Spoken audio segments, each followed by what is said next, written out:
Welcome to Sweet Life Beat Life. We hope this video helps. You begin by preparing both files. Make sure Access is closed and the Excel workbook is saved as XLSX.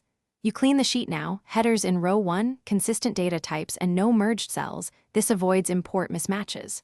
Once done, open Access, select External Data, then choose Excel.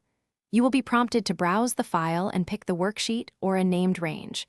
Follow the wizard prompts carefully so fields map correctly to Access columns. Now you handle the detailed mapping and data types, which determines how Access stores the information. In the Import Wizard preview, click each column to assign an Access field name and adjust the data type if needed. This prevents truncation and type errors.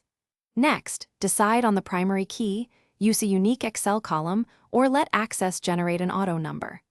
Make sure to set field sizes and required flags. Doing this now avoids rework after import and preserves data integrity.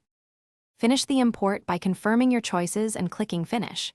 Access may offer to save import steps. Save if you expect repeats. Once the table exists, open it and run a few simple queries or sort operations to verify record counts and field values. This confirms successful transfer.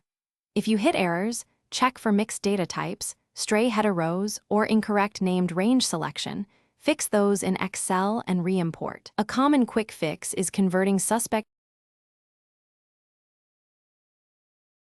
Thanks for watching. Consider subscribing if we helped you.